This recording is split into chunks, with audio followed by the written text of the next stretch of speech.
بسم اللہ الرحمن الرحیم۔ السلام علیکم پیارے دوستوں، اکثر ہمارے دماغ میں یہ سوال آتا ہے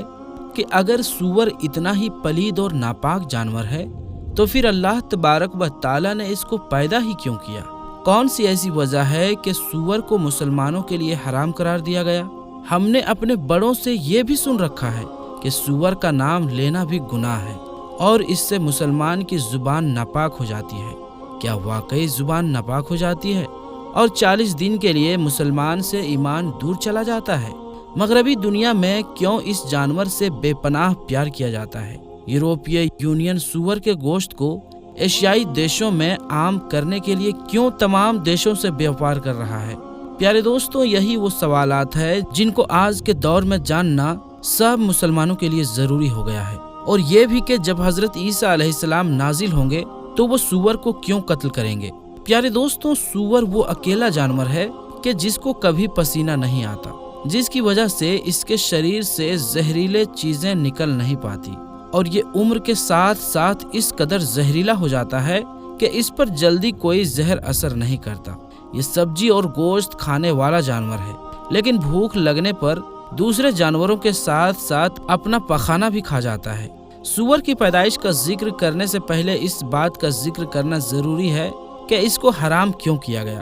پیارے دوستو، اللہ تبارک و تعالی سورہ انعام کی آیت نمبر 145 میں ارشاد فرماتا ہے، آپ فرما دیں کہ اللہ کا جو پیغام آیا ہے اس میں تو میں کسی بھی کھانے والے پر ایسی چیز کو جسے وہ کھاتا ہو حرام نہیں پاتا ہوں، سوائے اس کے کہ وہ مردار ہو یا بہتا ہوا خون ہو یا سور کا گوشت ہو، کیونکہ یہ ناپاک ہے یا نافرمانی کا جانور ہو۔ پھر جو شخص بھوک کی وجہ سے سخت لاچار ہو جائے، نہ تو نافرمانی کر رہا ہو نہ ہی حد سے آگے بڑھ رہا ہو، تو بے شک آپ کا رب بڑا بخشنے والا نہایت مہربان ہے۔ پیارے دوستو، اس آیت کے علاوہ سورہ مائدہ کی آیت نمبر 3، سورہ بقرہ کی آیت نمبر 173 اور سورہ نحل کی آیت نمبر 115 میں بھی سور کا گوشت کھانا اللہ تبارک و تعالی نے سختی سے منع کیا ہے۔ حضرت جابر بن عبداللہ رضی اللہ تعالی عنہ سے ترمذی شریف کی حدیث نمبر 1297 میں کچھ اس طرح روایت ہے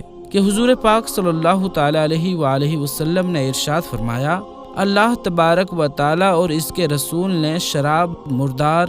سور اور بتوں کی پوجا کو حرام قرار دیا ہے، اور ان کو خریدنا بیچنا بھی حرام قرار دیا ہے۔ اب اس سوال کے جواب کی طرف چلتے ہیں کہ سور حرام کیوں کیا گیا۔ پیارے دوستو، ابھی جو قرآن کریم کی سورہ انعام کی آیت نمبر 145 بیان کی گئی، اس میں اللہ تبارک و تعالی نے سور کے حرام ہونے کی وجہ اس کی ناپاکی بتائی ہے، یعنی سور اس قدر ناپاک اور غلیظ جانور ہے کہ اسے مسلمانوں پر حرام قرار دیا گیا ہے، اور یہ ایسا بدبودار جانور ہے کہ مغربی دنیا نے اس کے جسم پر لگانے کے لیے مختلف قسم کی پرفیوم بنا رکھے ہیں جنہیں وہ سور کے جسم پر ملتے ہیں۔ اگر وہ ایسا نہ کریں تو وہ خود بھی اپنے پالتو جانور کے پاس نہیں جا سکتے۔ آپ اگر کبھی کسی سور کے نزدیک گئے ہوں تو ہمیں کمنٹ سیکشن میں ضرور بتائیے گا کہ اس سے کسی طرح کی بدبو آتی ہے۔ پیارے دوستو، سور ایک بہت بڑا ناپاک جانور ہے۔ حضرت نوح علیہ السلام سے لے کر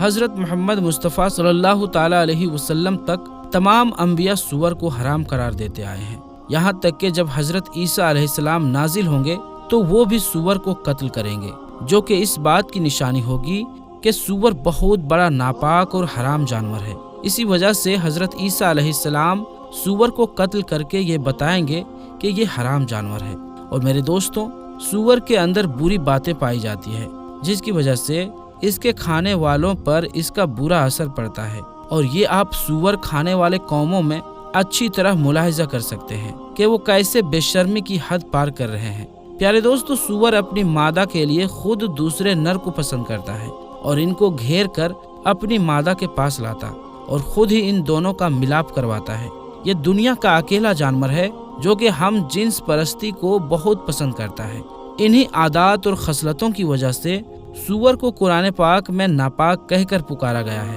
اور یہی وجہ ہے کہ آج سور کو کھانے والوں میں سور کی ہی یہ سب ناپاک عادتیں عام ہو چکی ہیں۔ اسی لیے قرآن و حدیث میں سور سے کسی بھی قسم کا فائدہ اٹھانے سے منع کیا گیا ہے۔ روایات موجود ہے کہ یہ کسی بھی نبی کے امت کے لیے حلال نہیں کیا گیا۔ سور کی پیدائش کے بارے میں حضرت ابن عباس رضی اللہ تعالیٰ عنہ کی ایک مشہور روایت ہے کہ حضرت عیسیٰ علیہ السلام کے حواریوں نے حضرت عیسیٰ علیہ السلام سے درخواست کی کہ آج کوئی ایسا مردہ زندہ کرے جو حضرت نوح علیہ السلام کے زمانے کا ہو اور وہ ہمیں ان کے حالات کے بارے میں بتائیں۔ چنانچہ حضرت عیسیٰ علیہ السلام نے ایک قبر پر لاٹھی ماری جس میں سے ایک نوجوان زندہ ہو کر بیٹھ گیا۔ وہ شخص کہنے لگا کہ حضرت نوح علیہ السلام کی کشتی کی لمبائی 1200 گز تھی اور چوڑائی 600 گز تھی اور اس کی 3 منزلیں تھیں۔ پہلی منزل پر جانور، دوسری منزل پر انسان اور تیسری منزل پر درندے تھے۔ اب جانوروں نے اپنے پخانوں سے پہلی منزل پر اتنا گند ڈال دیا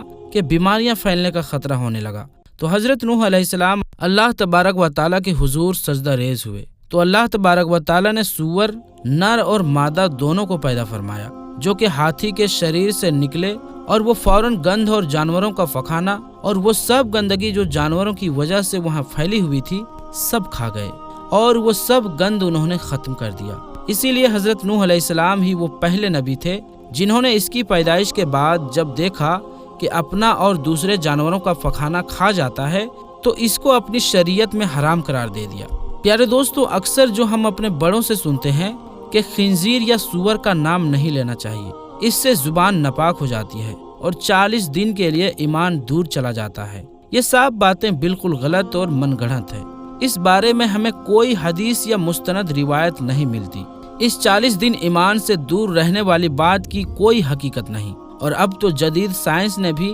خنزیر کے گوشت پر ریسرچ کرنے کے بعد اسے انسانی جسم کے لیے نقصان دہ بتا دیا ہے۔ بے شک اللہ پاک نے سور ہمارے لیے حرام قرار دیا ہے، اور یہی ہمارے لیے آخری فیصلہ ہونا چاہیے۔ مسلمان ہونے کے ناطے ہمیں سور سے پرہیز کرنا چاہیے اور اپنے بچوں کو بھی یہی تعلیم دینی چاہیے۔ اس کی وجہ سے بعض قوموں کا بگڑ جانا بھی ثابت ہے، اور جس جانور کی وجہ سے قومیں برباد ہو وہ خبیث ترین جانور ہوتا ہے۔ آپ ذرا اس بات پر غور کریں کہ جب حضرت آدم علیہ السلام کو اللہ تبارک و تعالیٰ نے جنت سے نکالا تو اس کی وجہ صرف یہی تھی کہ انہوں نے شیطان کے بہکاوے میں آ کر اللہ تبارک و تعالیٰ کے حرام کیا ہوا درخت کا پھل کھایا تھا۔ ہمیں اس درخت کے حرمت کے بارے میں کوئی وجہ معلوم نہیں، اور نہ ہی آدم علیہ السلام کو اس کے کھانے سے منع کرنے کی وجہ معلوم کرنے کی کوئی ضرورت تھی، بلکہ اللہ تبارک و تعالیٰ کا منع کر دینا ہی ان کے لیے کافی تھا۔ بالکل اسی طرح ہمارے لیے اور دیگر تمام مومنوں کے لیے